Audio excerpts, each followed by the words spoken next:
ہماری دعا ہے، دلوں کی صدا ہے، جمعیت کے قائد سلامت رہو تم۔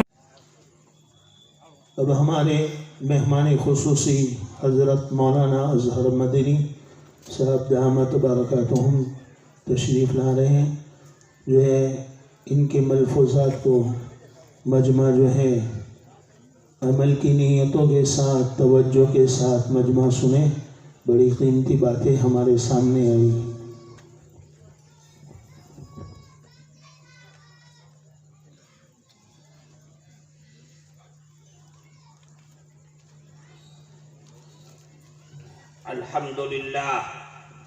الحمد لله نحمده ونستعينه ونستغفره ونؤمن به ونتوكل عليه ونعوذ بالله من شرور أنفسنا ومن سيئات أعمالنا، من يهده الله فلا مضل له ومن يضلله فلا هادي له، ونشهد أن لا إله إلا الله وحده لا شريك له، ونشهد أن سيدنا ومولانا محمدا عبده ورسوله، وصلى الله تبارك وتعالى على خير خلقه محمد وعلى آله وأصحابه وأزواجه وذرياته وأهل بيته أجمعين. أما بعد، فقد قال النبي صلى الله عليه وسلم: لا يؤمن أحدكم حتى أكون أحب إليه من والده وولده، وفي رواية والناس أجمعين، أو كما قال رسول الله صلى الله عليه وسلم. محترم صدر جلسہ حضرات علماء کرام اور اس جلسے میں موجود ہمارے معزز بزرگوں، قرب و جوار سے آئے ہوئے مہمانان مکرم اور پردہ نشین ہماری مائیں اور بہنیں،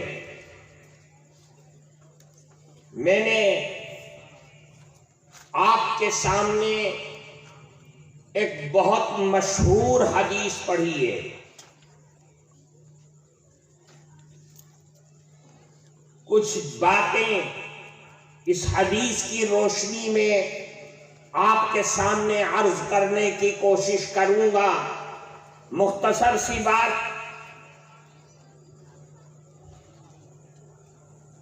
اللہ رب العزت والجلال کا انعام اور اس کا فضل و کرم ہے کہ اللہ نے ہمیں ایمان کی دولت عطا فرمائی، پھر اس پر احسان فرمایا کہ تمام نبیوں کے سردار حضرت محمد مصطفیٰ صلی اللہ علیہ وسلم کی غلامی عطا فرمائی۔ تمام نبیوں کے سردار حضرت محمد مصطفیٰ صلی اللہ علیہ وسلم کی رسالت پر ایمان و یقین کے ساتھ ساتھ جو ہمارے ایمان کی معراج ہے، جس سے ہر مسلمان مرد اور عورت کا ایمان زمین سے اٹھ کر کے عرش تک پہنچ سکتا ہے، ایمان میں جان اور قوت آ سکتی ہے، وہ ایک چیز ہے کہ جناب رسول اللہ صلی اللہ علیہ وسلم سے ہمارے دل میں سب سے زیادہ محبت ہونی چاہیے۔ کیا مطلب؟ یعنی ہر مسلمان مرد اور عورت کے کمال ایمان کا مدار رسول اللہ سے محبت ہے۔ رسول اللہ صلی اللہ علیہ وسلم سے محبت کتنی، کون مسلمان ہے جس کے دل میں رسول اللہ کی محبت نہ ہو؟ رسول اللہ کی محبت کا مطلب یہ ہے کہ اے مسلمان مرد اور عورت، تیری دولت لٹ جائے، تیری آل اولاد تجھ سے روٹھ جائے، یہاں تک کہ تیری جان ختم ہو جائے، لیکن رسول اللہ کی محبت کا دامن تجھ سے چھپ نہ پائے۔ مال و دولت ختم ہو جائے، آل اولاد بھی تجھے چھوڑ دے، تجھے لوگ قتل کر دیں، سولی پر چڑھا دیں، لیکن رسول اللہ کی محبت دل سے رخصت ہو جائے، یہ گوارا نہیں ہے۔ رسول اللہ کی محبت اپنی جگہ ہے، دنیا ساری کی ساری لٹ جائے، روٹھ جائے، دنیا چھوڑ دے، رسول اللہ کی محبت دل سے رخصت نہیں ہونی چاہیے۔ یہی ہے کہ اے لوگوں، کمال ایمان کا مدار رسول اللہ کی محبت ہے۔ مسلمان کے ایمان کی معراج رسول اللہ سے محبت ہے۔ اگر رسول اللہ سے محبت ہے تو مومن کامل ہے۔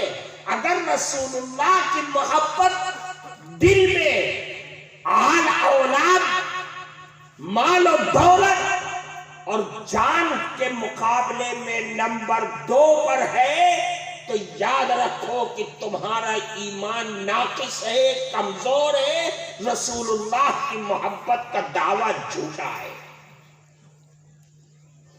رسول اللہ کی محبت کیسی ہونی چاہیے؟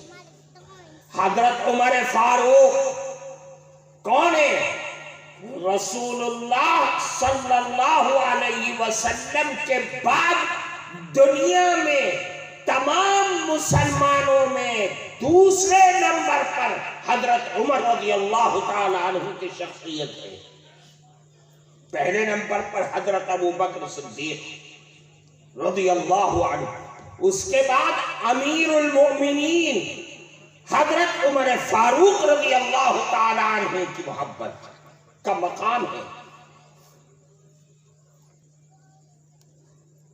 آپ رسول اللہ کا ہاتھ پکڑے ہوئے ہیں اور ٹہل رہے ہیں۔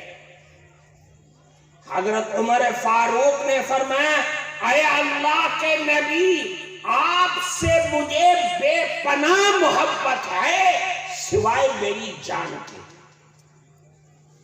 اللہ کے نبی نے فرمایا، اے عمر، ابھی تمہارا ایمان مکمل نہیں ہوا۔ حضرت عمر فاروق تو چونک گئے کہ عمر کا ایمان ابھی مکمل نہیں ہوا تو تیرا تو دنیا میں رہنا ہی بیکار ہے۔ کیوں حضرت، کیا ہو گیا؟ فرمایا کہ اے عمر، جب تک کہ تمہارے دل میں میری محبت، مال و دولت، آل اولاد، حتیٰ کہ تمہاری جان سے زیادہ نہ ہو، تب تک کہ محبت کامل نہیں ہو سکتی۔ حضرت عمر فاروق پلٹے اور پھر کہا، اے اللہ کے نبی، گواہ رہیے، آپ سے محبت، مال و دولت، آل اولاد، یہاں تک کہ میری جان سے بھی زیادہ محبت آپ کی ہے، جان چلی جائے لیکن رسول اللہ کی محبت دل سے رخصت نہ ہوگی۔ اللہ کے نبی نے فرمایا، اب تمہارا ایمان کامل اور مکمل ہوا ہے۔ رسول اللہ سے محبت، حضرات صحابہ کرام کو دیکھو، مکہ کے سرداروں نے،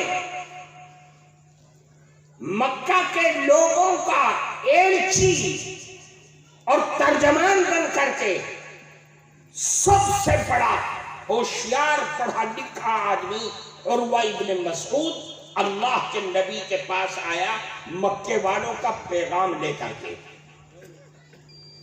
انہوں نے اپنی آنکھوں سے دیکھا، صحابہ کرام کی محبت کا منظر دیکھا، تو مکہ کے لوگوں کے پاس جا کر کے کہا، اے لوگوں، تم جانتے ہو میں بڑے سے بڑے بادشاہوں کے دربار میں گیا ہوں، لیکن میں نے رسول اللہ سے محبت حضرات صحابہ کرام کو کرتے ہوئے جن آنکھوں سے دیکھا ہے، میں نے آج تک کسی بادشاہ سے اتنی محبت کرتے ہوئے ان کے درباریوں کو نہیں دیکھا ہے۔ بھئی کیا دیکھ لیا تم نے؟ کہا کہ میں نے دیکھا رسول اللہ اپنے منہ سے تھوکتے ہیں، صحابہ اس کو اپنے ہاتھوں میں لے کر کے بدن پر مل لیتے ہیں۔ میں نے دیکھا رسول اللہ کی ناک سے ریت نکلتی ہے، حضرات صحابہ کرام اپنے ہاتھوں میں لے کر کے اپنے بدن پر مل لیتے ہیں۔ رسول اللہ کی محبت ہے۔ دنیا کا کون سا بادشاہ ایسا ہے جس سے اس کے درباری اتنی محبت کرتے ہو؟ آج تک میں نے نہیں دیکھا ہے۔ رسول اللہ سے محبت دیکھو، عبداللہ ابن زبیر محبت دیکھو رسول اللہ سے کتنی کرتے تھے۔ آپ نے پچھنا لگوایا، جو خراب خون جسم کا نکال دیا جاتا ہے، رسول اللہ کے بدن مبارک سے وہ خون نکلا۔ آپ نے فرمایا کہ اے عبداللہ جاؤ اسے کنارے زمین پر دفن کر دو جہاں کسی کا پاؤں نہ پڑے۔ عبداللہ ابن زبیر نے لیا اور لے کر کے دیوار کے پیچھے گئے اور چلے آئے۔ دبا دیا، اللہ کے نبی دبا، کرے کہاں دبایا؟ ابھی تو گئے اور چلے آئے۔ فرمایا اے اللہ کے نبی، میں نے آپ کے بدن مبارک سے نکلے ہوئے خون کو میں نے پی لیا۔ اللہ کے نبی نے فرمایا کہ جس کے پیٹ میں میرا خون چلا گیا، جہنم کی آگ اس کے اوپر حرام ہو گئی۔ رسول اللہ سے محبت تھی حضرات صحابہ کرام کو، ایسی محبت جس محبت کا نمونہ دنیا کی کوئی قوم، کوئی بادشاہ اور اس کے درباری نہیں پیش کر سکتے ہیں۔ رسول اللہ سے محبت دیکھو، جنگ احد کا موقع ہے، لڑائی ہو رہی ہے، صحابہ کرام سے فیصلے میں تھوڑی سی جلد بازی ہو گئی۔ لڑائی چلتے چلتے کہ ابھی جیتنے والے ہیں، لڑائی کا کاسا پلٹ گیا اور حضرات صحابہ کرام کے اوپر تابڑ توڑ آگے اور پیچھے سے کفار مکہ نے حملہ کر دیا۔ ادھر اعلان ہو گیا کہ رسول اللہ شہید ہو گئے۔ صحابہ کرام کے پاؤں سے زمین نکل گئی، کوئی ادھر بھاگ رہا ہے، کوئی ادھر بھاگ رہا ہے، کوئی زمین میں سر دیے ہوئے لے کر کہ رسول اللہ سب تو دنیا سے چلے گئے ہیں، اب کس کے لیے لڑنا اور کس کے لیے جینا۔ لیکن رسول اللہ زندہ تھے۔ 10-15 صحابہ کرام نے رسول اللہ کو گھیرے میں لے لیا۔ حضرت ابو دجانہ، حضرت طلحہ، ان لوگوں نے رسول اللہ کے سامنے، کسی نے اپنی پیٹھ کر رکھی ہے، کسی نے اپنا سر کر رکھا ہے کہ تیر رسول اللہ کے بدن مبارک پر لگنے نہ پائے، اور پیٹھ چھلنی ہو گئی ابو دجانہ کی۔ فرماتے ایک کافر نے حملہ کیا، رسول اللہ کی جو لوہے کی ٹوپی تھی اس کی 2 سلاخیں نکل کر کے رسول اللہ کے گال مبارک کے اندر گھس کر کے دانتوں کے اندر گھس گئی۔ اب بڑا مسئلہ ہے، کوئی پلاس نہیں ہے، کوئی زنبور نہیں ہے، کوئی ہتھیار نکالے تو کیسے نکالے؟ اسی مجمع میں ایک صحابی ہے حضرت عبیدہ بن الجراح رضی اللہ تعالی عنہ۔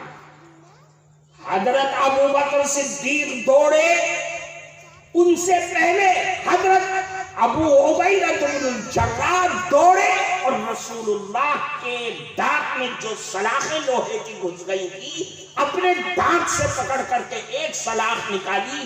عبیدہ بن الجراح کا ایک دانت ٹوٹ گیا. اب زندہ دانت کا ٹوٹ جانا، میں نے کہا آپ نے سن لیا کتنی تکلیف ہوگی. حضرت عبیدہ بن الجراح نے کوئی پرواہ نہ کیا، دوسرے دانت سے دوسری سلاخ کھینچی اور دوسرا دانت بھی عبیدہ بن الجراح کا ٹوٹ گیا. لیکن رسول اللہ کے 2 دانت شہید ہو گئے اور آپ کے گال مبارک پر زخم آ گیا. اب زخم آ گیا تو خون بھی نکلے گا. خون نکلنا شروع ہوا، قریب تھا کہ زمین پر ٹپک کر کے گر جائے. دور کھڑے تھے مالک ابن سنان رضی اللہ تعالیٰ عنہ، دوڑتے ہوئے آئے، اپنے دونوں ہونٹوں کو رسول اللہ کے زخم کے منہ پر رکھ کر کے سارا خون پیٹ کے اندر لے لیا، زمین پر گرنے نہیں دیا. رسول اللہ کا خون، میرے آقا کا خون، میرے مولا کا خون اور زمین پر گر جائے، یہ گوارا نہ ہوا. مالک ابن سنان نے اپنے پیٹ میں لے لیا. اللہ کے نبی نے فرمایا جس کے پیٹ میں میرا خون چلا گیا اب جہنم کی آگ اس کے اوپر حرام ہو گئی. رسول اللہ سے محبت تھی، رسول اللہ سے محبت تھی، اور ایسی محبت جس محبت کا آپ تصور نہیں کر سکتے. ایک صحابی آئے، مدینہ منورہ میں خبر پہنچ گئی رسول اللہ شہید کر دیے گئے.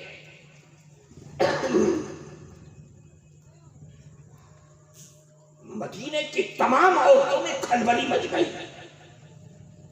انہی میں ایک صحابی آئے، حضرت خولہ بنت ثعلبہ انصاریہ خزرجیہ،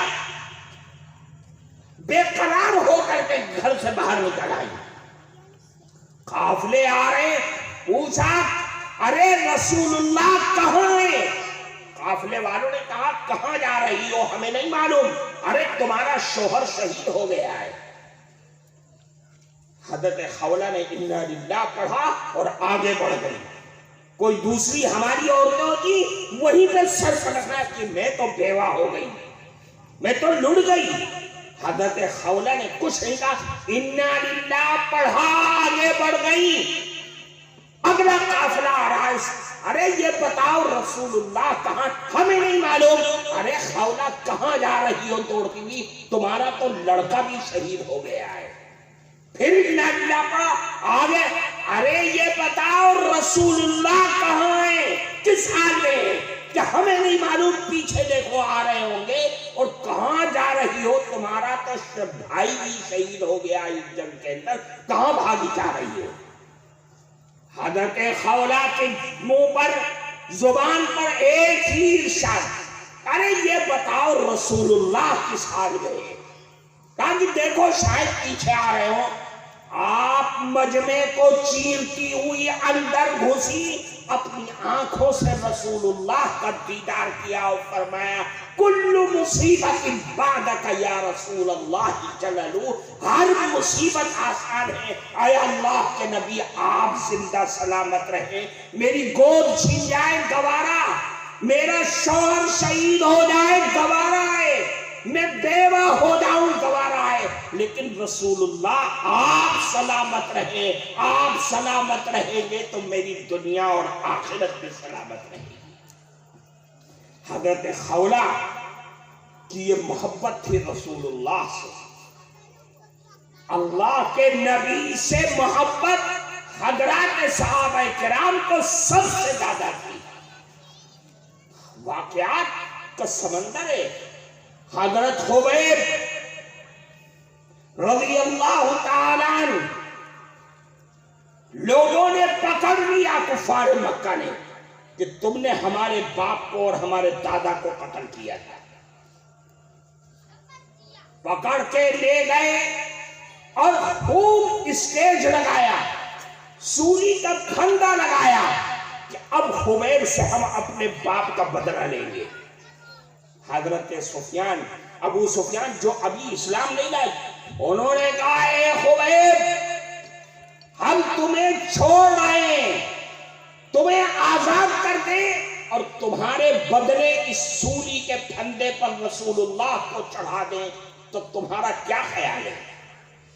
حضرت خبیب صحابی رسول تھے، عاشق رسول تھے، دیوانے تھے، کہا اے ابو سفیان منہ سنبھال کے بات کر، میں نہیں، میرا خاندان، میرے آبا و اجداد کو سو سولی پر چڑھا دے گوارا ہے، رسول اللہ کے پاؤں میں ایک کانٹا بھی نہیں چبھنا چاہیے۔ یہ رسول اللہ سے محبت تھی، رسول اللہ سے عشق تھا۔ پتہ یہ چلا کہ رسول اللہ سے جتنی محبت کیا جائے گا ایمان کے اندر معراج اتنی ہی زیادہ پیدا ہوگی۔ اب دیکھیے آپ رسول اللہ سے محبت، دانت ٹوٹ گئے گوارا ہے، اور یہ تو دو ہی دانت ٹوٹے ہیں۔ حضرت اویس قرنی جو مدینے سے کئی 100 میل دور پر بیٹھے ہوئے ہیں، رسول اللہ کا دیدار نہیں ہو سکا، ایمان لے آئے تھے لیکن دیدار نہیں کر پائے کیونکہ والدہ ان کی بیمار رہتی تھی اور خدمت کرنے والا کوئی نہیں تھا، اس لیے صحابی کا شرف نہیں مل سکا۔ حضرت اویس قرنی کو ایک زمانے کے بعد پتہ چلا کہ رسول اللہ کا 2 دانت شہید ہو گیا۔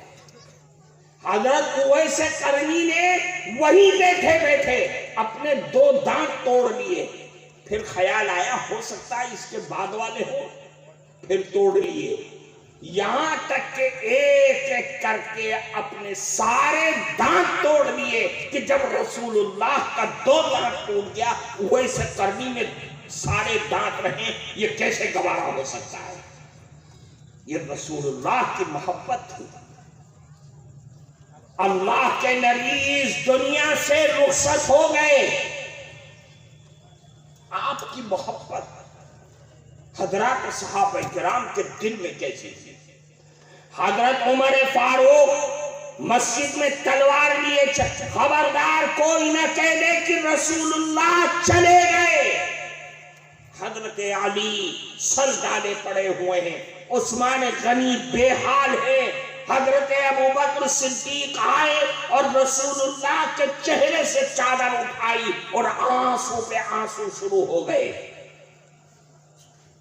ایک صحابی مدینے کے باہر اپنے کھجور کے باغ پہ کام کر رہے ہیں، کھجور کے پیڑ پر چڑھے ہوئے ہیں اور کھجور توڑ رہے ہیں۔ صحابی وہاں پہنچے، اے عبداللہ ابن زید ابن عبد ربی کیا کر رہے ہو؟ کہ میں کھجور توڑ رہا ہوں، تمہیں نہیں معلوم مدینے میں کیا ہو گیا ہے؟ کہ میں نہیں جانتا۔ ارے رسول اللہ اس دنیا سے رخصت فرما گئے، پردہ فرما گئے، تمہیں نہیں معلوم؟ عبداللہ ابن زید ابن عبد ربی زمین پر اترے اور ہاتھ اٹھا کر کے دعا کی کہ اے اللہ، اب تک ان آنکھوں سے دیکھنے کی تمنا تیرے نبی کو تھی، اب نبی دنیا میں چلے گئے، اے اللہ میری آنکھوں کو بھی لے لے۔ کتابوں میں لکھا ہے ہمیشہ کے لیے نابینا ہو گئے۔ رسول اللہ کی یہ محبت تھی۔ میرے بھائی، رسول اللہ سے محبت دنیا اور آخرت کا سب سے بڑا سرمایہ ہے، اس سے بڑا سرمایہ کوئی نہیں ہو سکتا۔ ترمذی شریف کے اندر ایک روایت ہے، اللہ کے نبی کے پاس ایک صحابی آئے، غور سے سنیے، میری طرف دیکھو۔ ایک صحابی آئے اور سوال کیا۔ کیا سوال تھا؟ فرمایا اے اللہ کے نبی یہ بتلائیے متی الساعہ، قیامت کب آئے گی؟ قیامت کب آئے گی؟ اللہ کے نبی نماز کے لیے جا رہے تھے، کوئی جواب نہیں دیا۔ نماز پڑھائی، سلام پھیرا اور مقتدیوں کی طرف رخ کر کے بیٹھ گئے۔ فرمایا کون ہے جس نے مجھ سے سوال کیا تھا کہ قیامت کب آئے گی؟ صحابی کھڑے ہو گئے، اے اللہ کے نبی، میں نے سوال کیا تھا کہ قیامت کب آئی ہے، میں نے سوال کیا۔ اللہ کے نبی نے ان سے پوچھا یہ بتلاؤ کہ ما اعددت لہا، قیامت تو آنی ہے، قیامت کے لیے تم نے تیاری کیا کر رکھی ہے؟ تو صحابی جھوٹ نہیں بولتا، اللہ کے نبی نے جھوٹ بولنا نہیں سکھایا، جھوٹ سے نفرت کی صحابہ کرام کو۔ صحابی نے کہا اے اللہ کے نبی، ما اعددت لہا لا کبیر صلاۃ ولا صوم، اے اللہ کے نبی میں نے کوئی تیاری نہیں کر رکھی ہے، نہ میرے پاس نمازوں کا پٹارا ہے، نہ روزوں کی کثرت ہے، کچھ نہیں۔ فرض نماز کا وقت ہوتا ہے نماز پڑھ لیتا ہوں، رمضان کا مہینہ آتا ہے تو روزے رکھ لیتا ہوں، اس کے علاوہ کچھ نہیں ہے میرے پاس۔ ہاں ایک چیز ہے، وہ چیز اپنے مائنڈ میں لے کر کے جانا۔ کیا فرمایا کہ میرے پاس نمازوں کا پٹارا نہیں ہے، میرے پاس رمضان کے مہینے کے علاوہ روزے نہیں ہیں۔ ہاں ایک چیز ہے، الا انی احب اللہ ورسولہ، کہ ہاں میں اللہ اور اس کے رسول سے بے پناہ محبت کرتا ہوں۔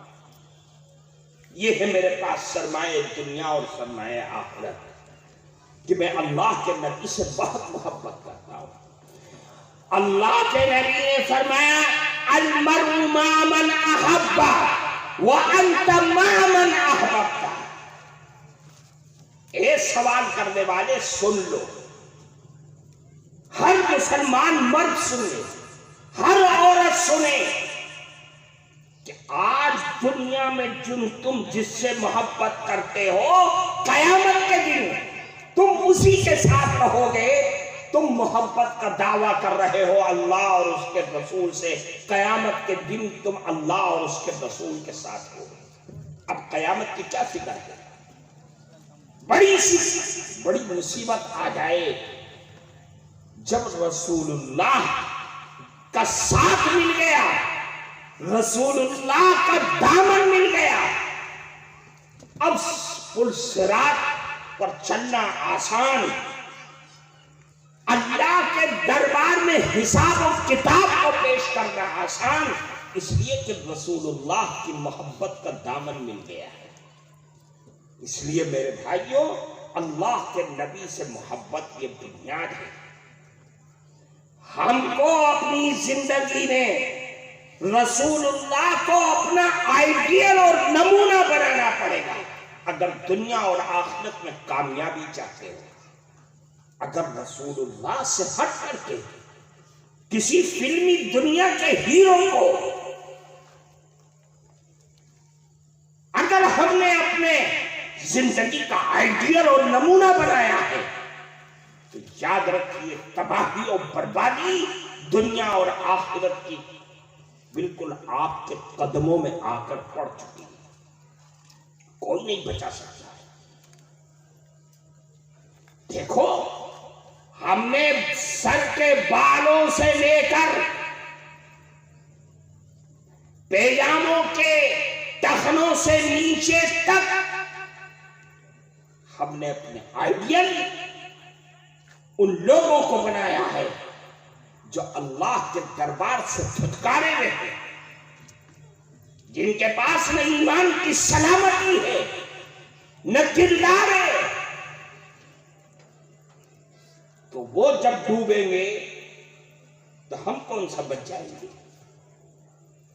اس لیے ہماری زندگی کے لیے نمونہ رسول اللہ اور حضرات صحابہ کرام سے بڑھ کر کے اور کچھ نہیں ہو سکتا ہے اگر کامیابی چاہتے ہیں۔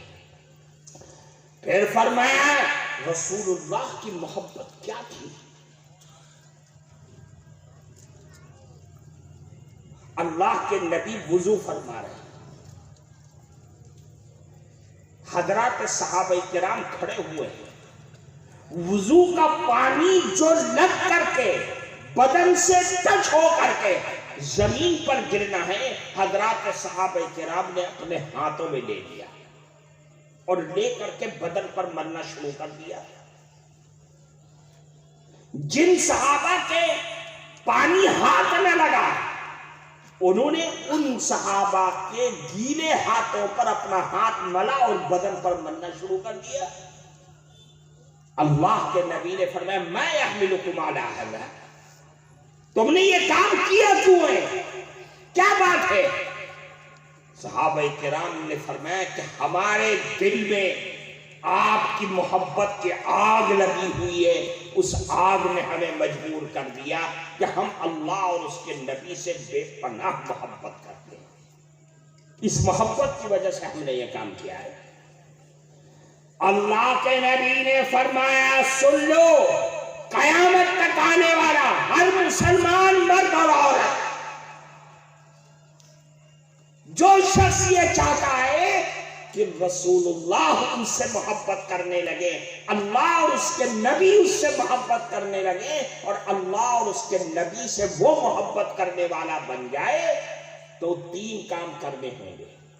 اللہ کے نبی تو دنیا میں ہے نہیں، اب کہاں پانی ملے گا ان کا؟ کیسے پانی اپنے بدن پر لگاؤ گے؟ کیسے محبت کا اظہار کرو گے؟ فرمایا نہیں، قیامت تک آنے والا ہر مسلمان مرد اور عورت اپنی محبت کا نذرانہ پیش کر سکتا ہے اگر وہ اپنی زندگی میں 3 کام کرے۔ کتنے کام؟ 3 کام۔ پہلا کام فَلْيَصْدُقْ حَدِيثَهُ إِذَا حَدَّثَ، کہ اگر یہ چاہتے ہو کہ رسول اللہ کی محبت تمہیں میسر ہو جائے اور تم اللہ اور اس کے نبی سے محبت کرنے والے بن جاؤ، تو اے مسلمانوں جب بولو سچ بولو، سچ کے علاوہ کچھ نہ بولو۔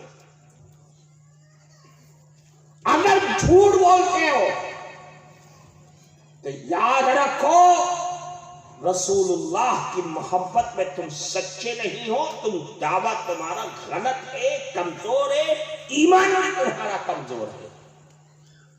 اللہ کے نبی نے فرمایا جھوٹ نہ بولو، وعدہ خلافی نہ کرو۔ اگر جھوٹ بولے گا تو یاد رکھ، فرمایا تیرے منہ میں بدبو پیدا ہوگی، جس بدبو کی وجہ سے رحمت کے فرشتے میلوں دور بھاگ کر کے چلے جائیں گے، تیرے دل میں نہیں رہیں گے، اور جب دل میں رحمت کے فرشتے نہیں رہیں گے تو شیطان آ کر کے بس جائے گا۔ اس لیے فرمایا کہ اے مسلمان اگر تو سچا ہے، رسول اللہ کی محبت رکھتا ہے، اور تو یہ چاہتا ہے کہ اللہ اور اس کا نبی اس سے محبت کرنے لگے، تو دیکھ سچ بولنا، جھوٹ نہ بولنا۔ ایک وَلْيُؤَدِّ أَمَانَتَهُ إِذَا اؤْتُمِنَ، اللہ اور اس کے رسول کی محبت چاہتے ہو تو اے لوگوں امانتوں کو ادا کرو۔ امانت دنیا یہ سمجھتی ہے، امانت ہم اور آپ یہی تو سمجھتے ہیں کہ کسی نے پیسہ رکھوایا، جب وہ آئے تو اس کی امانت واپس کر دو۔ نہیں، یہ تو ہی ہے امانت۔ امانتوں کو ادا کرو۔ کیا مطلب؟ تم نے قرضہ لیا ہے، قرضہ مانگنے آئے، واپس کرو جب وقت پورا ہو جائے۔ تم نے دکان اور مکان کرائے پر دے دیا، اب مالک کہہ رہا ہے خالی کر، تو خالی کر دے، تیرے پاس امانت تھی۔ امانت کو ادا کرو۔ کیا مطلب؟ اگر کوئی تجھ کو اپنا مخلص سمجھ کر کے کوئی مشورہ کرنے آ رہا ہے تو تو صحیح مشورہ دے، غلط دے گا تو سمجھ لے تو نے امانت میں خیانت کر دیا۔ امانتوں کو ادا کرو۔ کیا مطلب؟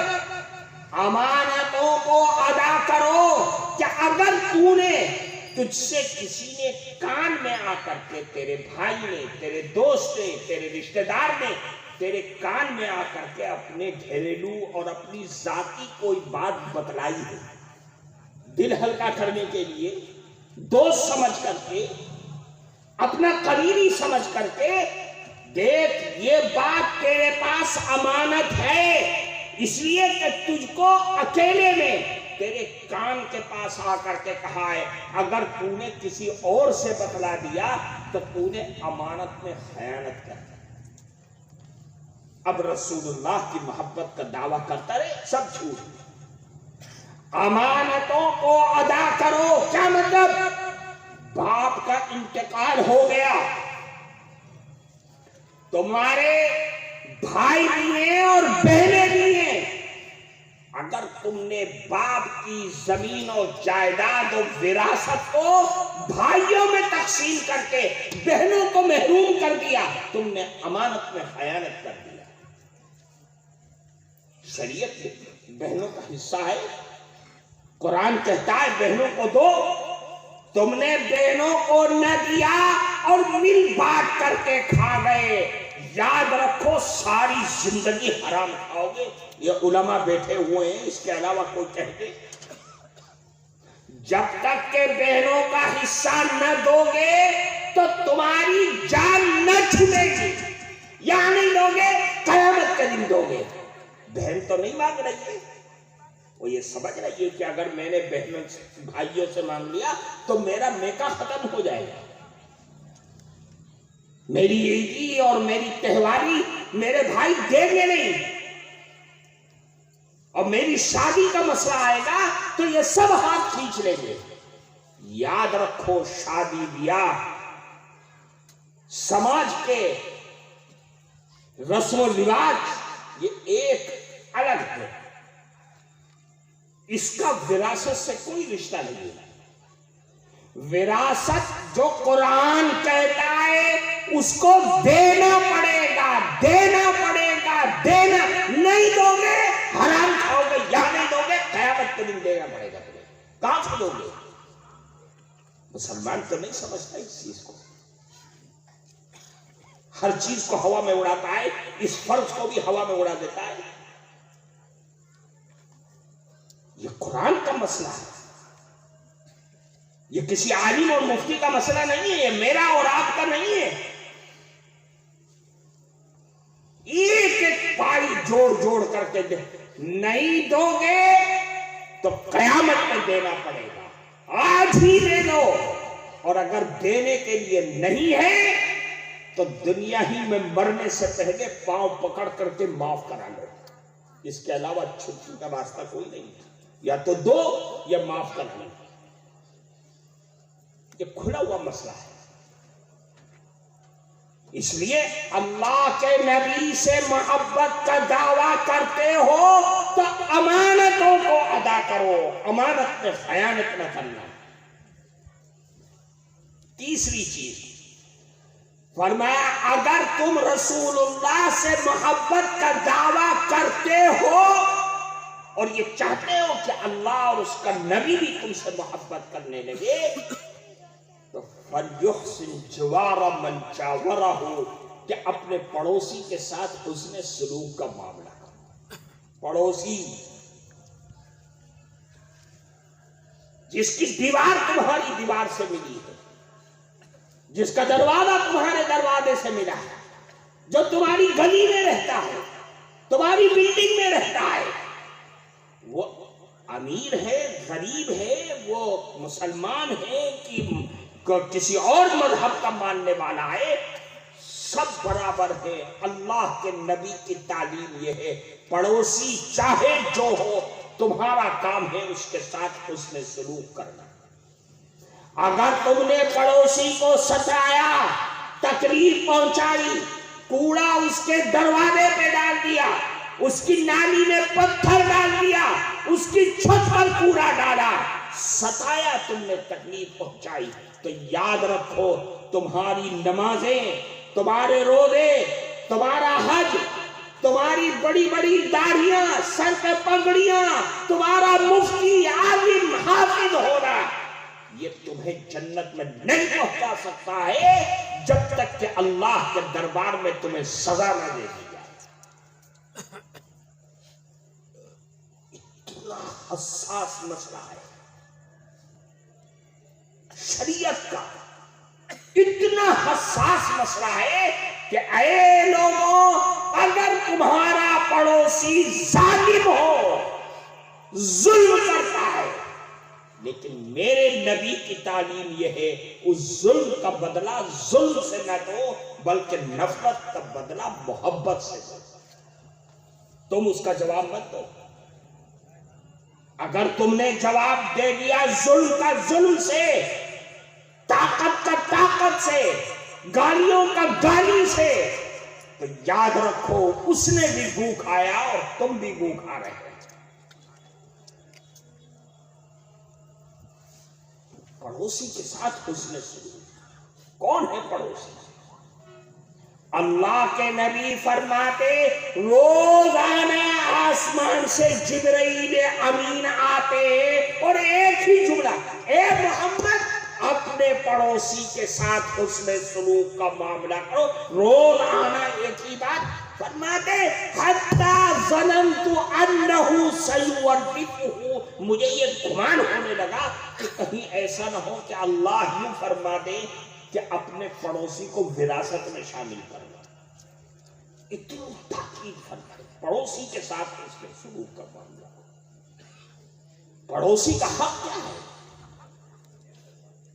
مسلمان نہیں سمجھتا۔ پڑوسی کا حق ہے تین استقربک اقرضتہ، کہ اگر پڑوسی تم سے قرض لینا آئے تو تم اس کو قرض دو، ٹالو مت، بہانے بازی مت کرو، دو اس کو قرض۔ ہاں نہیں ہے تو مجبوری ہے۔ پھر فرمایا پڑوسی کا حق ہے وَإِنْ أَصَابَهُ خَيْرٌ هَنَّأَهُ، اگر پڑوسی کے ہاں کوئی بھلائی آئی، بچے کی ولادت ہوئی، تو جا کر کے اس کو مبارکبادی پیش کرو۔ پھر فرمایا پڑوسی کا حق ہے وَإِنْ أَصَابَتْهُ مُصِيبَةٌ عَزَّيْتَهُ، اور اگر کوئی مصیبت آ گئی ہے، کوئی مر گیا ہے، کوئی پریشان، جاؤ اس کو دلاسا دو تو ہم تمہارے غم میں برابر کے شریک ہیں۔ یہ پڑوسی کا حق ہے۔ اگر وہ مر گیا تو جاؤ قبرستان پر چھوڑ کے آؤ، اور اگر غیر مسلم ہے تو جہاں تک جا سکتے ہو وہاں تک جاؤ۔ یہ پڑوسی کا حق ہے۔ اللہ کے نبی کا فرمان ہے، اور قربان جائیے میرے نبی پر کیا تعلیم ہے اس کی۔ فرمایا وَلَا تُؤْذِ جَارَكَ بِرِيحِ قِدْرِكَ، اے مسلمان مردوں اور عورتوں، میرے نبی کی تعلیم یہ ہے کہ اپنے پڑوسی کو دیگچی کی خوشبو سے پریشان نہ کرنا۔ کیا تعلیم کا نمونہ ہے! کیا مطلب؟ اللہ کے نبی نے فرمایا کہ دیگچی کی خوشبو سے پڑوسی کو پریشان نہ کرو۔ کیا مطلب؟ اللہ نے تمہیں دولت دیا ہے، تم بہترین کھانا، بہترین چاول، گوشت، اس کے اندر مسالے ڈال، تم اپنے بچوں کو پکا کر کے کھلا رہے ہو۔ اگر اس دیگچی کی خوشبو برابر کے پڑوسی میں پہنچ گئی اور اس کے دل میں یہ خیال آ گیا اے اللہ اگر تو مجھے بھی دیتا تو میں بھی اپنے بچوں کو اسی طرح کھلاتا، تو یاد رکھنا اس دل میں آنے سے، اس پڑوسی کے دل میں آیا ہے، اللہ کا عرش ہل جائے گا۔ فرمایا نہیں، کھاؤ، پکاؤ، اچھے سے اچھا پکاؤ، لیکن دیگچی میں تھوڑا پانی زیادہ کر کے سالن بڑھا دو، اور پکنے کے بعد ایک پلیٹ میں نکال کر کے پہلے غریب پڑوسی کے ہاں بھیج دو، پھر اپنے بچوں کو کھلاؤ۔ اللہ کی رحمتوں کی برسات ہونے لگی۔ یہ میرے نبی کی تعلیم ہے۔ کہاں ہے مسلمان؟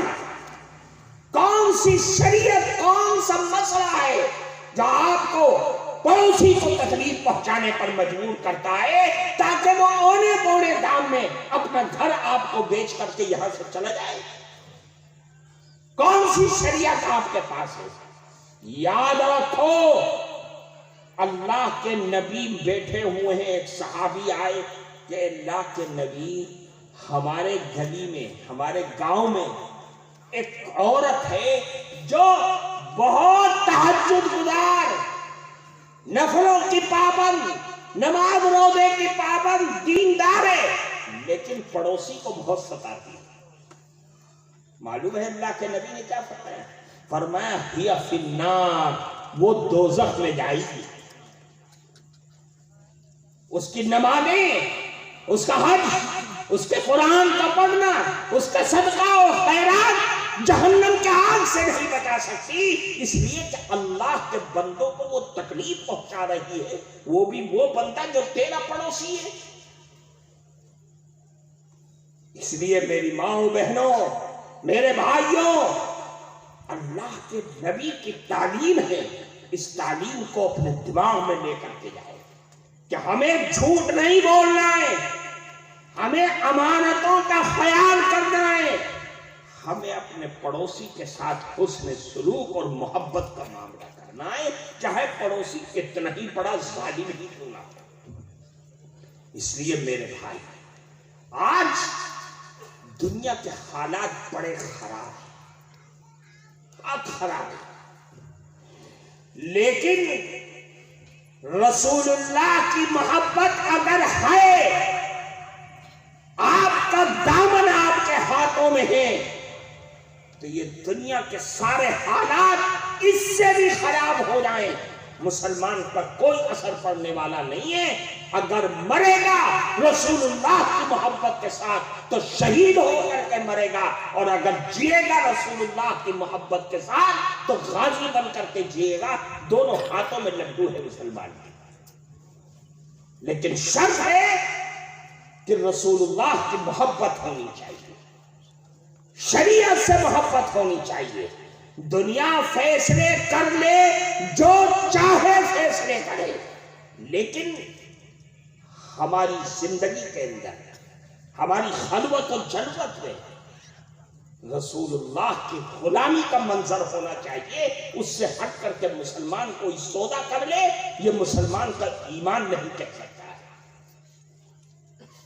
میرے عزیز دوستو، آج ہم آپ کے پاس آئے ہیں جمعیت علماء کا یہ پیغام لے کر کے کہ اے لوگوں، اپنے معاشرے اور سماج کے اندر جو برائیاں ہیں، پریشانیاں ہیں، گراوٹ ہے، ان تمام چیزوں کا حل تلاش کرو۔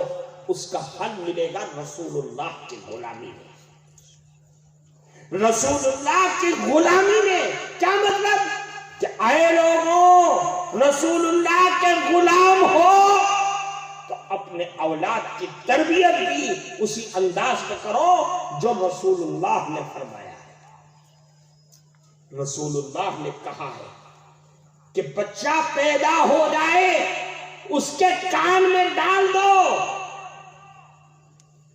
کہ اللہ ایک ہے، اس کا کوئی شریک نہیں۔ رسول اللہ محمد الرسول اللہ ہمارے نبی ہیں اور اللہ کے رسول ہیں، یہ اس کے کان میں ڈال دو کہ اللہ سب سے بڑا ہے، اللہ سے بڑا کوئی نہیں۔ پہلے کان میں اذان دو، اس میں تکبیر کہو، اور نماز کا وقت قریب ہے۔ تیری جوانی، تیرا بچپن، تیرا بڑھاپا اس نماز کی تیاری میں گزر جائے گی۔ اسے دین سکھلاؤ، اسے ادب سکھلاؤ، اسے عبادتیں سکھلاؤ۔ یہ رسول اللہ کی غلامی کہتی ہے۔ اگر تم نے آزاد چھوڑ دیا، اپنے بچوں اور بچیوں کی تربیت نہ کی، تو یاد رکھنا اس سے بھی زیادہ بھیانک حالات آپ کے سامنے آئیں گے۔ اس لیے بچوں کو دیکھو، میرے نبی سے پوچھا عقبہ ابن عامر نے کہ اللہ کے نبی نجات کس میں ہے؟ وہ نجات کا راستہ بتلا دیجیے۔ میرے نبی نے کیا فرمایا؟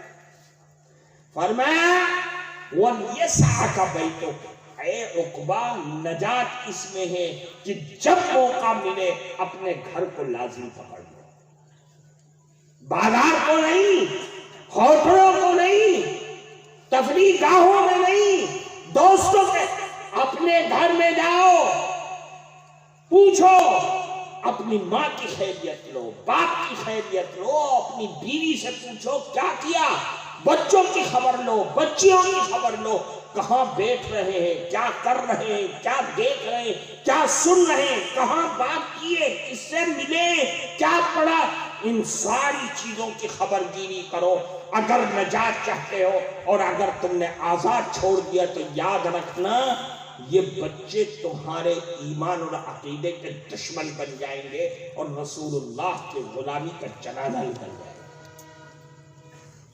یہ جمعیت علماء کا پیغام ہے میرے بھائی۔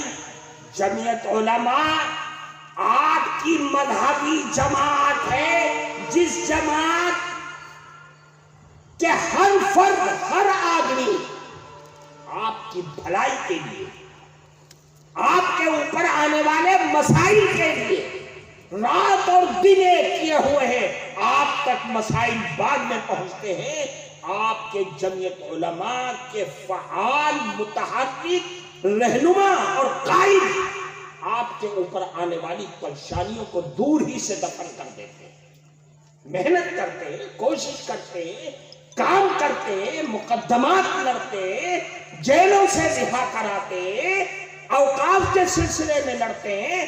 اب یہ یونیفارم سول کوڈ کا مسئلہ کھڑا ہونے جا رہا ہے۔ جمعیت علماء میدان کے اندر ہے، ایک ایک چیز پر نگاہ رکھے ہوئے۔ جب تک آپ کا ساتھ ہے جمعیت علماء زندہ رہے گی، کام کرتی رہے گی، آپ کے لیے محنت کرتی رہے گی، لیکن پیغام اس کا یہی ہے کہ اے مسلمانوں، رسول اللہ کی غلامی کا دامن نہ چھوڑنے پائے۔ کیوں بھائی؟ عمل کرو گے، جھوٹ سے بچو گے، امانتوں کو ادا کرو گے، اپنے پڑوسی کے ساتھ حسن سلوک اور محبت کا معاملہ کرو گے، اللہ ہم سب کو عمل کی توفیق عطا فرمائے، اپنی مرضیات پر چلنا آسان فرمائے۔ وآخر دعوانا الحمد للہ رب العالمین۔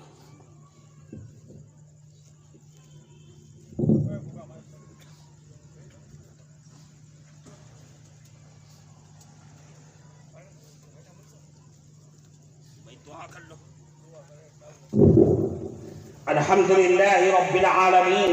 اللہم انی اشہدک انت الاحد الصمد لم یلد ولم یولد ولم یکن لہ کفوا احد۔ اللہم صل علی سیدنا و مولانا محمد وعلی آل سیدنا و مولانا محمد وعلی آلہ و اصحابہ اجمعین۔ اے اللہ، ہم گواہی دیتے ہیں کہ آپ ہی اللہ ہیں، آپ کا کوئی شریک اور ساجی نہیں۔ اے اللہ، ساری کائنات کے بادشاہ ہیں، اے اللہ بادشاہوں کے بھی بادشاہ ہیں، اے الہ العالمین، آپ ہمیشہ سے زندہ ہیں اور ہمیشہ رہنے والے ہیں۔ اے اللہ، آپ حی ہیں، قیوم ہیں، اے اللہ آسمانوں زمینوں پر آپ ہی کی بادشاہت ہے۔ اے اللہ، ساری خوبیوں کے لائق آپ ہی کی ذات گرامی ہے۔ اے الہ العالمین، آپ ہی جنت اور جہنم کے مالک ہیں، روز جزا کے مالک ہیں۔ اے اللہ، فَلِلَّهِ الْحَمْدُ رَبِّ السَّمَاوَاتِ وَرَبِّ الْأَرْضِ رَبِّ الْعَالَمِينَ وَلَهُ الْكِبْرِيَاءُ فِي السَّمَاوَاتِ وَالْأَرْضِ وَهُوَ الْعَزِيزُ الْحَكِيمُ۔ اے اللہ، ستار العیوب ہے، غفار الذنوب ہے۔ اے اللہ، آپ اپنے بندوں سے بے پناہ محبت کرتے ہیں۔ اے اللہ، ہم آپ کے نافرمان بندے ہیں، اے اللہ ہمارے گناہوں کو معاف فرما دیجیے۔ نامہ اعمال گناہوں سے سیاہ ہو چکے ہیں، اے اللہ ہر قدم پر گناہ ہی گناہ ہے، اے مولا گناہوں کا پہاڑ بن چکا ہے، اے کریم آقا ہم آپ سے سچی توبہ کرتے ہیں، اے مولا ہمارے گناہوں کو معاف فرما دیجیے، خطاؤں کو درگزر فرما دیجیے، نام اعمال کی سیاہی کو سفیدی سے بدل دیجیے، اے اللہ ان گناہوں کی وجہ سے جو ہمارے دل سیاہ ہو گئے، اے اللہ دل کی سیاہی کو بھی دور فرما دیجیے، اے اللہ اس دل میں اپنا خوف پیدا فرما دیجیے، اے اللہ اپنے نورانی فرشتوں کا بسیرا بنا دیجیے، اے اللہ اپنے ذکر کی حلاوت میسر فرما دیجیے، اپنی معرفت کا نور نصیب فرما دیجیے، اے مولا مرنے سے پہلے کلمہ لا الہ الا اللہ کا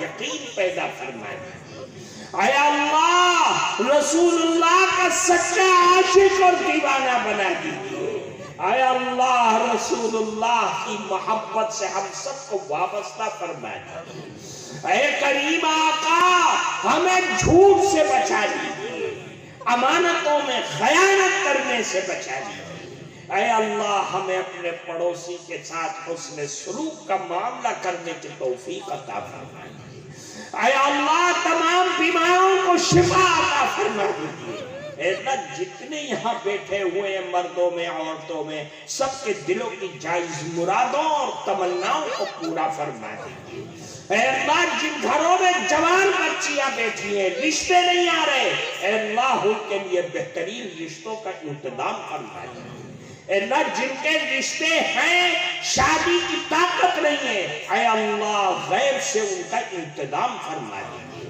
اے اللہ اپنی رحمت اور کرم سے ہم سب کی دعاؤں اور تمناؤں کو قبول فرما دیجیے، ہمارے اس ملک میں امن و امان کو پیدا فرما دیجیے، پیار اور محبت کو زندہ فرما دیجیے، ہمارے اس ملک کو دوبارہ سے سونے کی چڑیا بنا دیجیے، اے الہ العالمین اپنی رحمت اور کرم سے ہماری ٹوٹی پھوٹی دعاؤں کو قبول فرما لیجیے، وصلی اللہ علی النبی الکریم برحمتک یا